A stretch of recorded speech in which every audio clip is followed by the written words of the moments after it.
Muito bem, então agora que a gente tem as equações de Maxwell, tanto no formalismo integral quanto no formalismo diferencial, vamos fazer algumas aplicações e entender quais são as consequências que a gente tem de ter essas equações de Maxwell. É importante lembrar que daqui para frente, em termos de eletromagnetismo, pelo menos no vácuo, nós não teremos nenhum tipo de física nova, ok? Tudo o que se discute, em eletromagnetismo clássico é consequência dessas 4 leis. Essas 4 leis, organizadas como as 4 equações de Maxwell, elas conseguem prever tudo, juntando com a força de Lorentz, porque você às vezes precisa fazer a conexão para entender o fenômeno com a mecânica. Mas fora isso, qualquer fenômeno eletromagnético dentro do eletromagnetismo clássico pode ser explicado com essas 4 equações. Então, para começar, a gente precisa de mais uma identidade que eu vou escrever aqui. Essa identidade, certo? Ela é uma identidade que a gente vai usar a seguir, e ela diz o seguinte, Ela diz que o rotacional de um rotacional de uma grandeza vetorial, de uma função vetorial U, ela é igual a quem? Ao divergente, ao gradiente do divergente de U mais, e aqui eu tenho menos,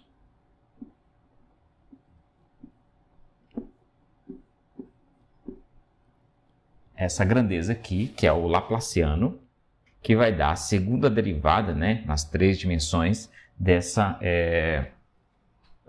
minha grandeza U. Aqui, eu estou mantendo o mesmo tipo de variável, certo? De forma geral, isso aí é verdade. Então, eu vou gastar agora aqui alguns minutos para demonstrar essa equação para vocês, porque ela é bastante útil no primeiro exemplo que a gente vai dar das aplicações da equação de Maxwell. Se você já fez isso na vida, alguma vez, e não está interessado em ver novamente o desenvolvimento disso, você pode pular essa parte para quando eu passo para a aplicação dela nas equações de Maxwell. Mas se você está interessado em ver como é que essa identidade ela é encontrada, eu vou fazer agora. Então a gente vai começar fazendo o seguinte, A gente sabe onde a gente quer chegar e eu vou fazer algumas definições para simplificar a notação, porque ali a gente tem derivadas parciais, derivadas parciais nas coordenadas espaciais, e a gente vai ter até segunda ordem e derivadas mistas. Então, para não ter esse monte de derivadas, é importante a gente definir algumas coisas. Então, eu vou definir aqui como um d-ρ x dessa forma. Aqui é um índice, Eu não estou fazendo dx, não. É o símbolo de diferencial parcial com o índice x. Isso aqui vai ser definido, Vamos colocar, na verdade, aqui uma letra genérica, P. Aqui é na direção P, pode ser x, y ou z. Isso aqui é igual a isso aqui, Então, aqui o P é índice, aqui o P é a variável mesmo, ok? A outra coisa que eu quero que vocês usem, ou me permitam usar, é que quando eu tiver D, P, Q, o que eu quero dizer com isso? Eu quero dizer que isso é igual a D, dP, D, dQ, ok? Então isso simplifica muito a minha vida com relação ao invés de eu escrever isso aqui, eu escrevo só isso e a gente já sabe do que eu estou falando. A outra coisa que eu posso escrever é D2P, que é equivalente a dP, P, que é também equivalente a D2dP2, ok? Você pode usar esse formalismo aqui, colocando P e P, e você vai ver que é duas derivadas em P em sequência, ok? Então, isso aqui, tudo a gente vai usar, são definições que eu vou usar para simplificar a minha vida, ok? O próximo passo é a gente ir para a demonstração, né? Então, vou começar de forma explícita com o rotacional de U. Então, o rotacional de U vai ser quem? Vai ter I, J, K. Aí aqui eu tenho, né? Se eu expressar o meu operador nabla usando essa nomenclatura aqui, eu vou ter que isso aqui é dx, dy, dz, ok? E aqui eu vou ter o x, o y, o z. Isso aqui vai ser igual a, então eu vou ter, né, dy, uz, menos dz, uy. Isso e chapéu. Mais, quando estou olhando para cá, agora vai ficar dz, ux, menos dx, uz, j, mais. Aí agora o termo em k, eu vou ter dx, uy, menos dy, ux, k. Muito bem. Então, fazer o rotacional de U me dá um vetor onde essas são as componentes do meu vetor. Então, se eu quiser, né, o rotacional do rotacional, que é o objetivo que a gente tem a chegar, o rotacional do rotacional, eu vou ter que fazer, né, um determinante da maneira que eu fiz aqui, só que com as minhas componentes iguais a isso. Então, isso vai ser igual a I, né? Deixa eu escrever as componentes, porque as componentes é quem vai determinar o tamanho disso aqui. Então, aqui eu vou ter d, y, u, z, menos d, z, u, y. A outra componente vai ser d, z, u, x, menos dx, u, z. E a última componente vai ser essa aqui, dx, uy, menos dy, o x, ok? Então, esse aqui é o meu determinante que eu tenho que encontrar. Então, eu vou ter I, TJ, TK, fecho o determinante. E aqui, né, eu tenho que escrever as componentes do meu nabla, que é dx, dy, dz. Ok, quem que vai ser isso? Então, não tem para onde correr. A gente tem que abrir isso aí. Então, vamos dar um igual, né? Esse igual daqui. E aqui que vai ser componente x, né? Vou abrir aqui uma chaves. E a componente x vai ser quem? Vai ser dy vezes y. Isso, né? Então, eu vou ter dy, dx, o y menos dy, o x, menos, aí agora eu tenho quem? dz vezes isso. O x, o z. Ok? Bom, isso tudo multiplicando quem? Meu i. Certo? Agora mais. E agora eu vou escrever aqui embaixo. Mais. E vou abrir parênteses de novo. Agora, quem é componente j? Vai ser esse vezes esse, né? dz, dy, o z, menos dz, o y, menos, eu estou falando dessa componente, né? Então, eu fiz esse, agora eu vou fazer esse, é dx, o y, menos dy, o x, j. Ok? Mais a última componente vai ser quem? Então, estou falando agora de k, então vai ser esse menos esse, né? dx, dz, o x, falando disso aqui, menos, né? dx, o z, menos, agora, isso, né? dy, Quem que é aqui? dy uz menos dz uy. Tudo isso multiplicado pelo vetor k, chapéu. Ok? Muito bem.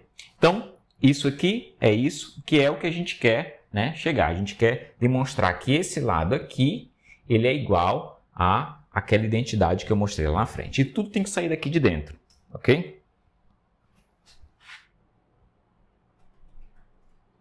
Então, aqui eu quero que vocês percebam uma coisa, não é? Toda vez que eu multiplicar, né, dy, né, por alguns desses termos, aqui o dy por um desses, o dz por algum desses, eu vou ter duas classes aqui, né? A primeira classe que eu vou ter é, quando eu multiplicar por esses termos que eu estou sublinhando em azul, eu vou ter derivadas mistas, né? Eu vou ter a derivada em y e a derivada em x. Aqui, né, eu vou ter a derivada em z com a derivada em x.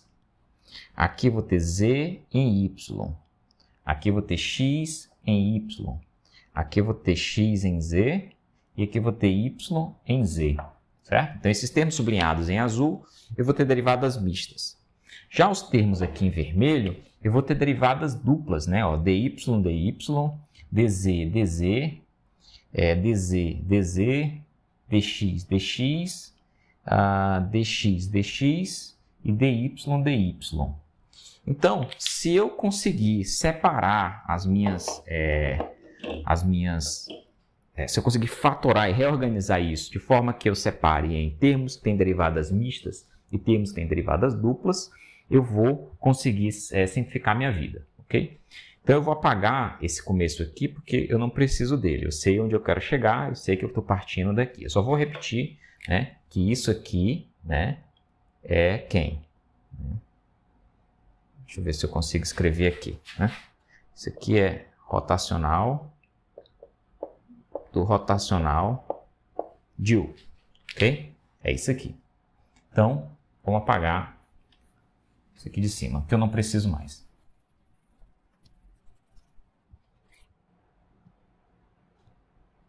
Então, vamos escrever, né, isso aqui, rotacional, né, do rotacional de U é igual. Vamos escrever primeiro os termos que dependem dessas frações, dessas derivadas mistas, ok?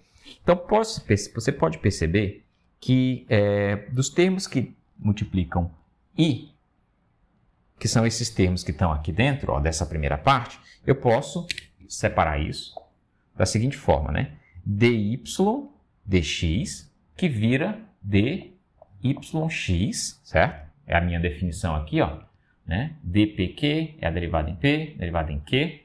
Então, dyx vai ser quem? A dy, ddy, ddx, ok? Que é o que está acontecendo aqui. De quem? De uy. Menos dy, aí tem um menos aqui, tem um menos, vira mais. dz, dx, né? Que eu vou chamar de dzx, de quem? De uz. Isso tudo multiplica e chapéu. Agora eu tenho o que? Aqui embaixo, esse termo eu vou escrever aqui. Mais, abre de novo. Então eu tenho dzy, multiplicando o z, menos com menos dá mais, dxy, multiplicando o x, tudo isso, j chapéu, mais, aí eu vou ter aqui um termo, né? Mais, daqui eu saio dx, dz, dxz, em ux,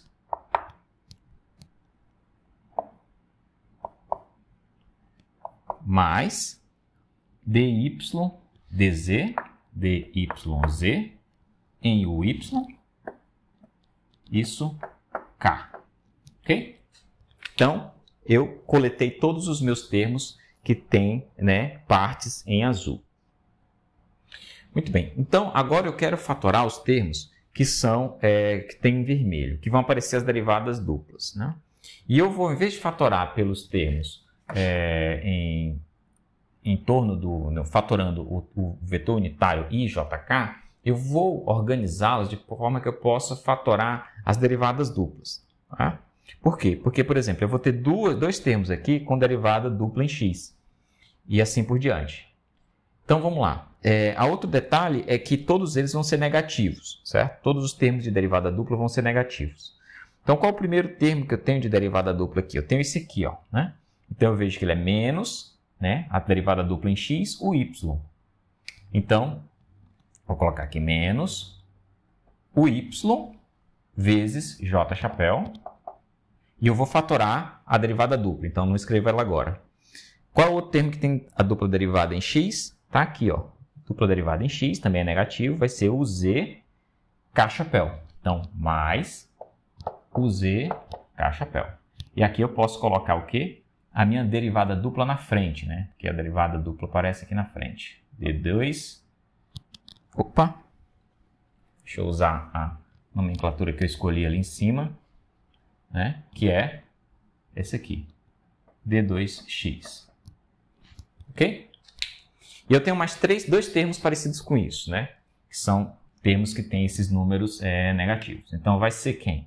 Né? Vai ser um termo negativo menos, vai ser D2. Estou fatorando já ele aqui. E onde aparecem esses termos? Aparece um aqui, ó. Eu tenho o x vezes i mais, e eu vou ter um outro termo em z, que está onde?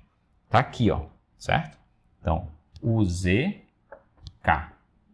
E por fim, eu vou ter o termo em z, que, né, se você ver aí que tem um padrão para isso, vai ser igual a o xi mais o yj. Ok?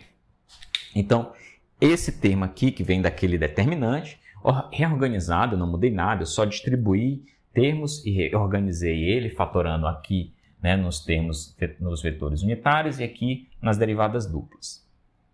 Então, agora, eu posso apagar isso.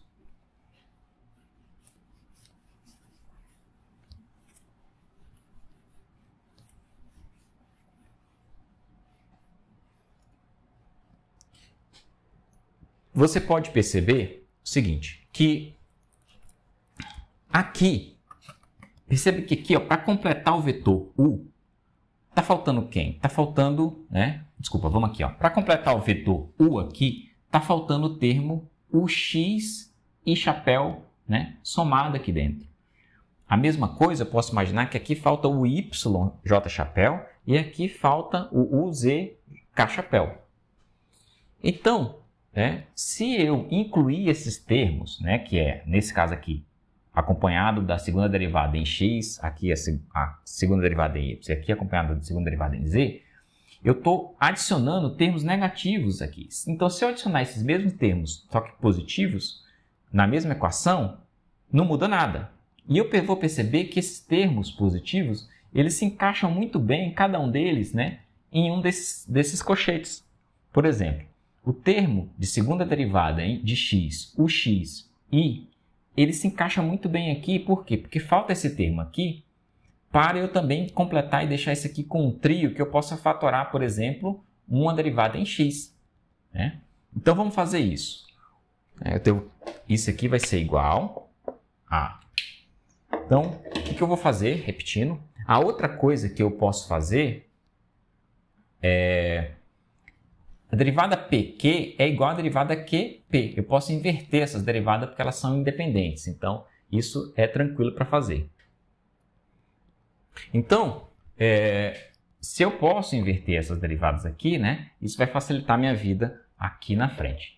Então, vamos lá. O que eu vou adicionar aqui? Eu vou adicionar, nesse primeiro termo aqui, ó, eu vou adicionar, vai sair bem na frente, né, um dxx, ux, multiplicado por i chapéu.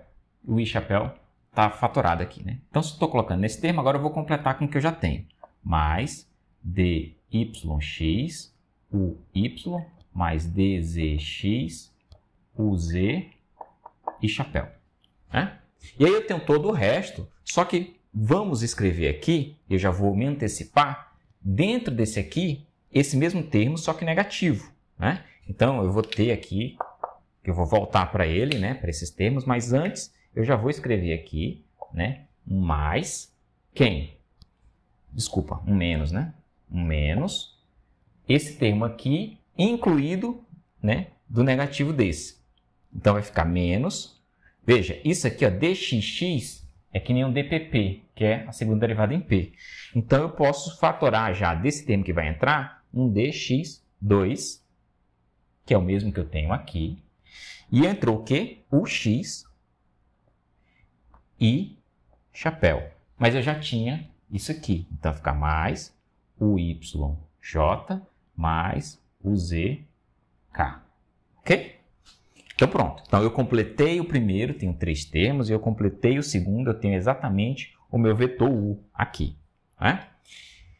O que eu posso perceber desse termo aqui? Ó? Esse termo, eu posso perceber que eu posso fatorar um dx. Né? Então, aqui é dx, dx, aqui é dy, dx, aqui é dz, dx. Então, eu posso fatorar o dx.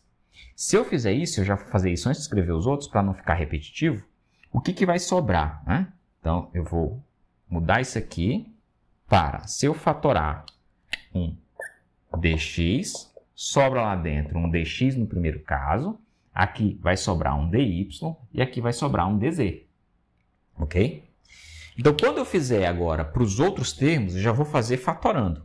Né? Então, mais, né? Agora, quais são os outros termos? Se eu fizer a mesma coisa nesse, eu vou adicionar um termo dy, dy. E já vou fatorar um dy. Então, fatorando um dy e já tinha um quê? Um dzy. Se eu fatorei um dy, fica só o dz, o z, certo?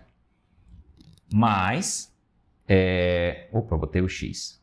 E outra coisa que eu vou fazer, eu já vou escrever isso aqui na ordem correta, certo? Se eu estou falando de z, isso vai para o final. Então, dz, o z. Aí, o que eu tenho? Eu fiz com esse, né? Agora, se eu fizer com esse aqui, se eu fatorar o dy, vai ficar um dx, o x. E agora o termo, que é o termo que eu vou incluir lá no outro lado, no vermelho, que não existia aqui, eu estou incluindo aqui e no vermelho. Vai ficar mais dy de uy mais. Opa, mais já está aqui, certo? Então, isso tudo j. Então, eu fiz no segundo termo azul. Para colocar ele no vermelho, vai dar exatamente igual a esse aqui, ó. Né? Vai dar dy quadrado, o x i mais o y j mais o z k. Ou seja, quando eu vier com o termo, né? Aqui eu incluí esse termo aqui, ó, que é dy, o y. Aqui eu vou incluir a mesma coisa, né? Um dy quadrado, o y, que é o que está aqui. Ok? Percebam o seguinte, que além das coisas que eu estou fazendo aqui, das fatorações, percebam que aqui, ó, vai ficar o mesmo termo, né? Aqui, ó, esse termo é igual a esse termo está sendo igual a esse, né? Então, vamos fazer agora para o terceiro. No terceiro, o que eu quero incluir? Eu quero incluir um dzz, uzk, né? Então, eu posso fatorar já um dz e vai sobrar um dx, o x mais dy, o y, mais um dz, o z, k. E em vermelho vai sobrar, né, um menos dz2 e essa mesma coisa aqui, o xi mais o yj mais o zk. Pronto. Agora, como eu falei, o que você pode identificar? Você pode identificar que esse termo do cochete nessas 3 partes aqui é exatamente igual e esses termos nos cochetes nessas 3 partes também é exatamente igual. O que faz eu poder escrever, né? Isso é igual a isso, que isso tudo é igual a quem? Né? Isso aqui. Tudo é igual a... Vai ser dx disso. Isso aqui, se você parar para olhar com calma, ele é exatamente o produto escalar entre o operador nabla e U, certo? O produto escalar entre o operador nabla e U vai dar isso aqui. A outra coisa que você tem que perceber aqui é que, bom, se esses três termos têm esse termo em colchete que é igual, eu posso fatorar eles, né? Eu posso fatorar eles e colocar no final. Então, o que a gente vai ter aqui? Eu sei que isso aqui vai ser quem? Veja só, isso aqui é o divergente, né, de U, fatorado nos três termos. Então, vai ficar dx I chapéu, dy j chapéu, dz k chapéu, né? Então, isso aqui vai ser, né, dx I mais dy j mais dz k, tudo multiplicado quem? O divergente de U, ok? Esse divergente de U apareceu desses três termos aqui fatorados. São exatamente o divergente de U. Tudo isso menos, né? Menos, agora a parte vermelha, isso aqui é o meu U de x. E eu vou fatorar ele. Quando eu fatorar ele, eu vou ficar com quem? Com d2x mais d2y mais d2z, né, aplicado em U. Né? Agora, o que a gente pode perceber? Que essa grandeza aqui é exatamente o operador nabla. Então, né, isso aqui vai ser igual a o meu operador nabla aplicado em uma grandeza, né, escalar, que o divergente de U é uma grandeza escalar. Então, tem um operador nabla aplicado no meu divergente de U. Menos quem?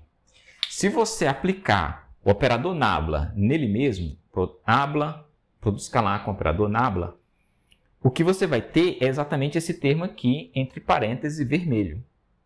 Então, eu posso substituir isso aqui, ó, por nabla aplicado nele mesmo, certo? E depois o meu U. Então, com isso, eu chego na demonstração da identidade que eu queria, que eu estava interessado, né? Então, isso aqui, ó, é exatamente igual a esse meu termo aqui. Ou seja, o rotacional do rotacional de um campo vetor é igual ao gradiente do divergente desse vetor, mais, né, menos, desculpa, o laplaciano de U. O laplaciano aqui é esse termo aqui, certo?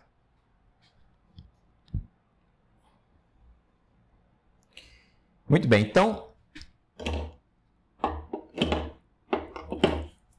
com isso agora, eu posso começar a estudar a aplicação dessas leis aqui na demonstração do que a gente chama de equação de onda, que é a primeira aplicação que a gente tem das equações de Maxwell.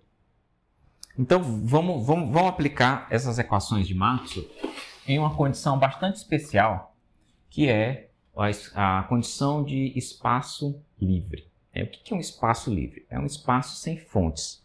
E o que são as fontes nas minhas equações de Maxwell? São densidade de carga e densidade de corrente. Isso é o que a gente chama de fontes. E essas fontes, elas acabam complicando as minhas equações, e para simplificar, né, e para estudar, por exemplo, como se comportam os campos elétricos e magnéticos quando eu tenho simplesmente o espaço vazio, sem nada, sem cargas e sem correntes, eu utilizo essa tática, né, de zerar a densidade de carga e a densidade de corrente.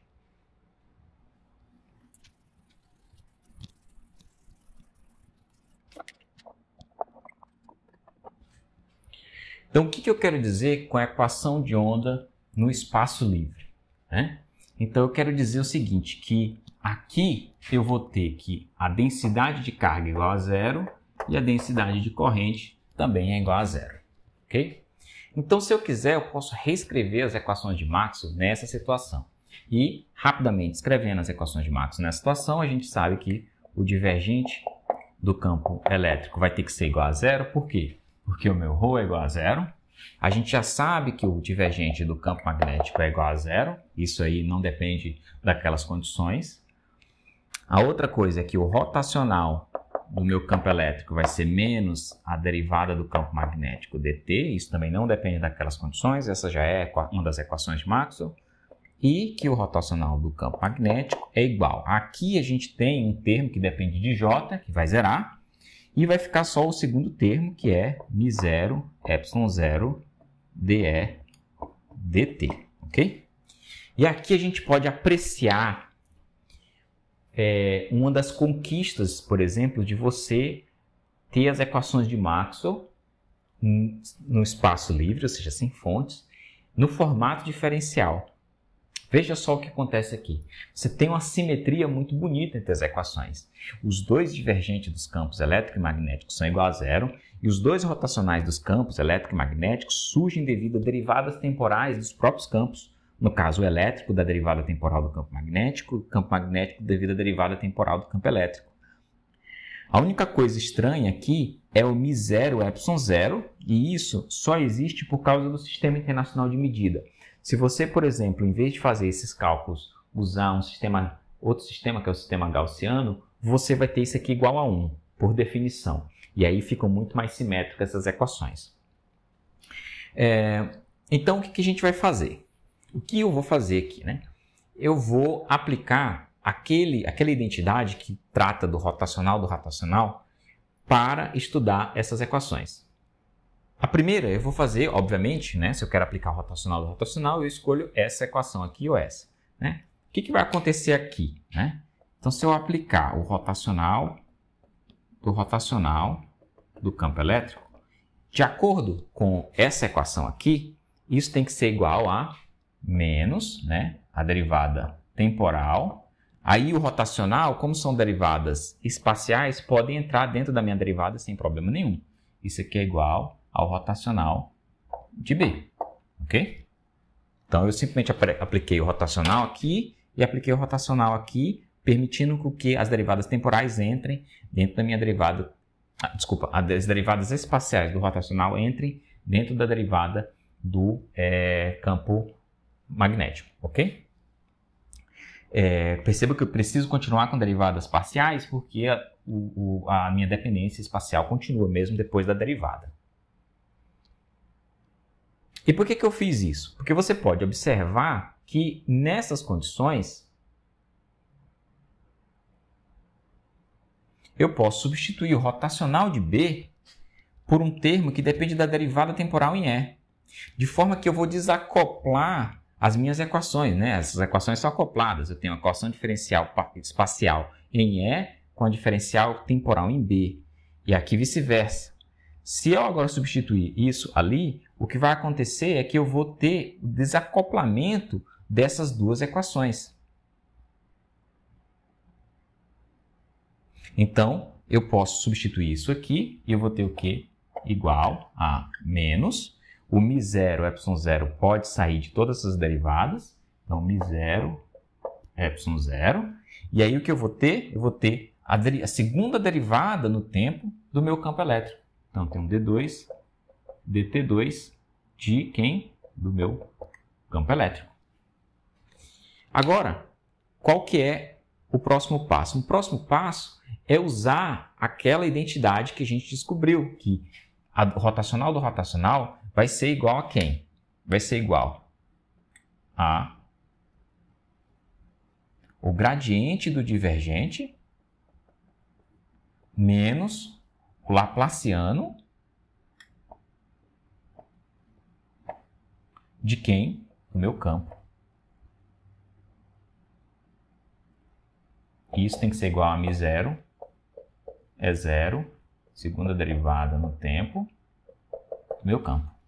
Mas a gente sabe que o divergente do campo elétrico também dá zero, né? Então, só me resta isso. Então, eu posso reescrever isso da seguinte forma. Isso aqui eu posso identificar como o operador laplaciano, que é simplesmente, né, esse triângulo de cabeça para baixo ao quadrado. Então, essa equação pode ser reescrita da forma seguinte. esse aqui está negativo, esse está negativo, então se eu passar os dois para o mesmo lado da equação, eu vou ter menos, né, μ0, ε0, d2, dt2, de E, tudo isso igual a zero.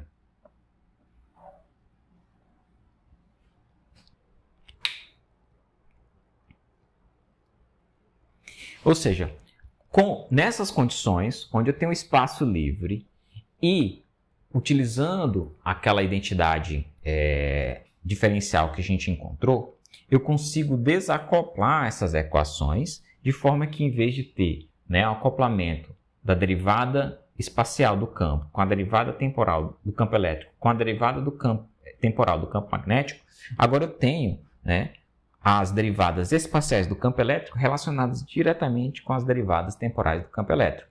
Aqui eu tenho derivadas em primeira ordem, aqui eu tenho derivadas em segunda ordem. E você pode usar o mesmo raciocínio e chegar à seguinte conclusão para o campo magnético. Então, no campo magnético vai ficar o laplaciano do campo menos μ0 ε0, segunda derivada, de B é igual a zero.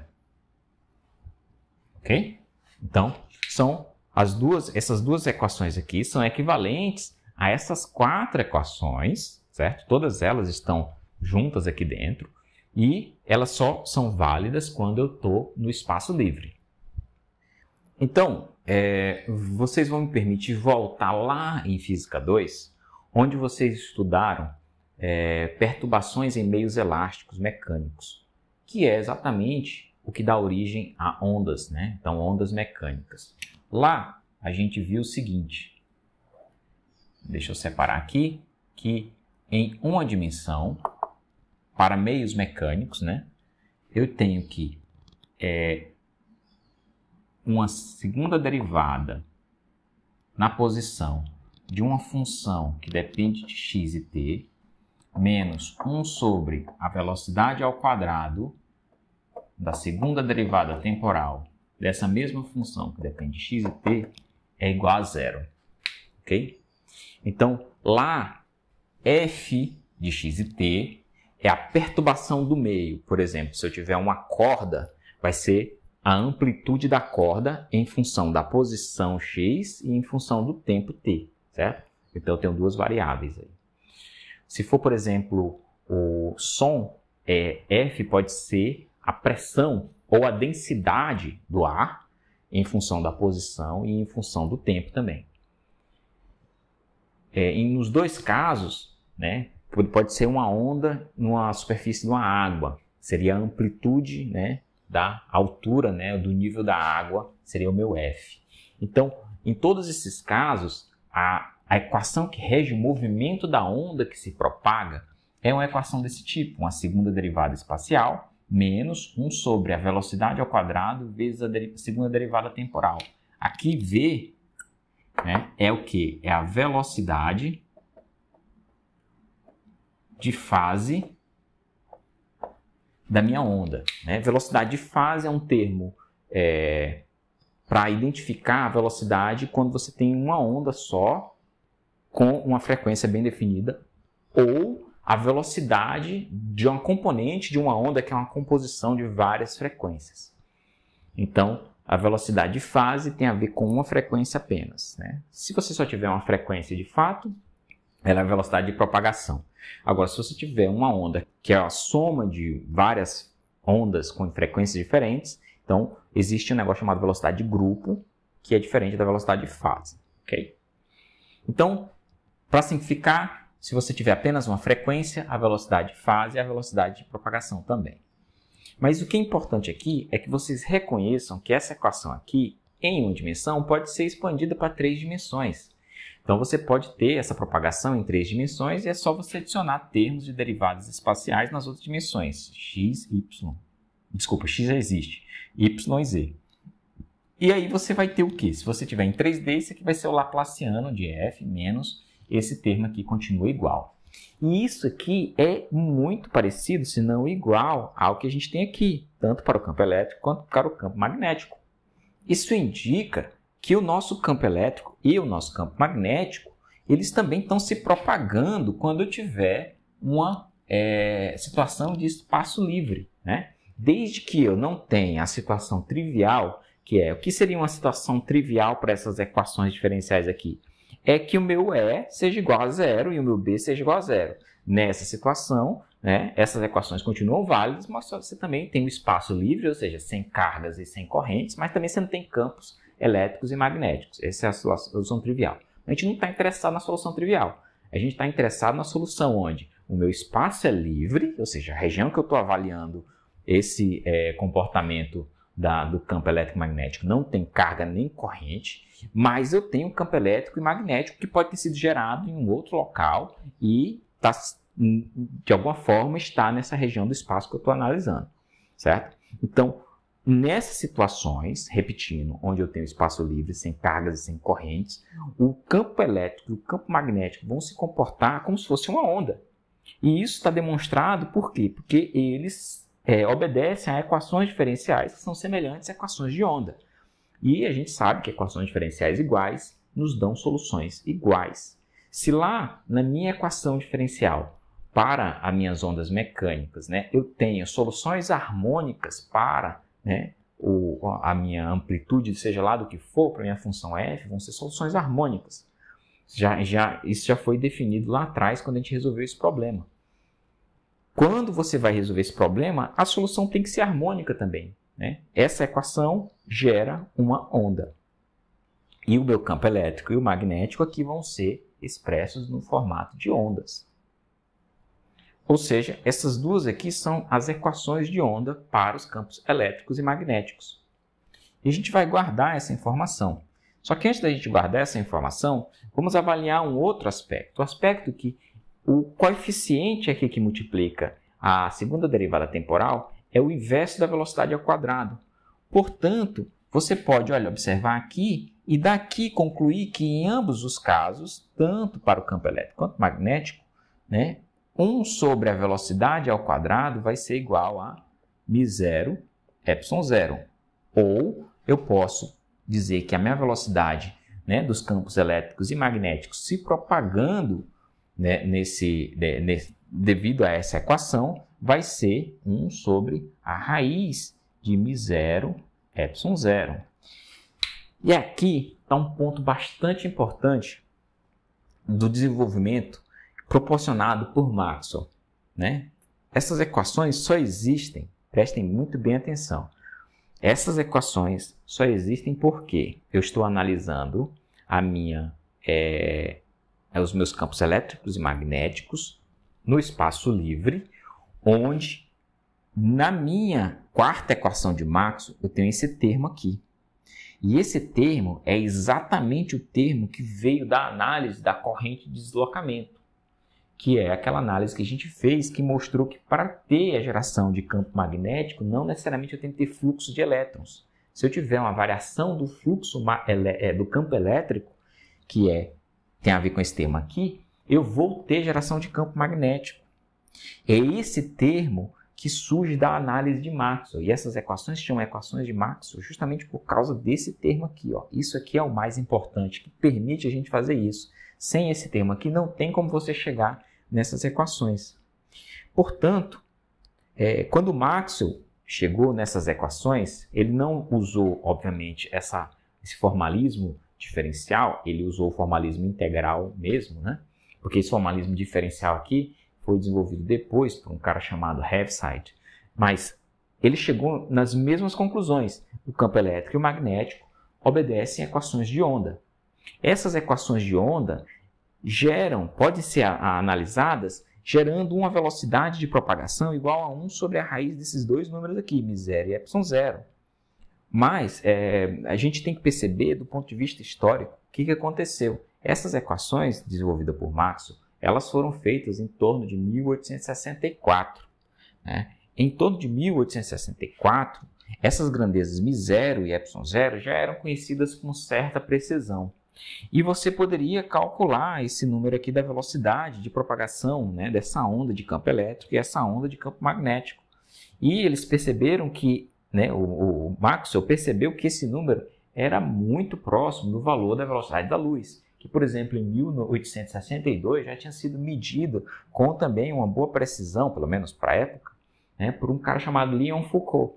E esses números, né, eles eram tão próximos que Maxwell disse que era impossível não imaginar que essas ondas de propagação elétricas e magnéticas, elas tinham algum a ver com a propagação da luz. Ou seja, elas tinham uma velocidade tão parecida que era difícil de imaginar, né, que elas fossem coisas diferentes. E aí foi um ganho enorme, porque você pode imaginar que durante a história, né, da ciência, a eletricidade e o magnetismo eram campos diferentes da física. E aí, com o tempo, né, principalmente com o desenvolvimento dessas equações, você vê que eles começam a se interligar, né? Os experimentos de Ampère e da indução de Faraday, né, mostram, está aqui, essas duas equações, que você tem campos magnéticos gerando campos elétricos e campos elétricos gerando campos magnéticos. Então, essa mistura, né, entre esses dois ramos da física que eram diferentes, formou o eletromagnetismo, e agora você dá mais um passo. Qual é o passo? O passo que agora o eletromagnetismo está se juntando com a ótica, que era algo absurdamente separado do eletromagnetismo. Isso tudo pela observação do fato de que você tem uma onda se propagando e essa propagação acontece com a velocidade da luz. Então, esse foi um passo fundamental para o desenvolvimento da física do jeito que a gente conhece hoje, né? Que é o entendimento da luz como uma manifestação do eletromagnetismo. Então, a gente pode reescrever essas equações aqui, né, que são as equações de onda para o campo elétrico e para o campo magnético, substituindo μ0ε0 por 1 sobre C2. Né? Então, vamos guardar isso aqui. A gente já usou o teorema da divergência rotacional e essa identidade, então a gente não vai precisar mais guardar essas identidades.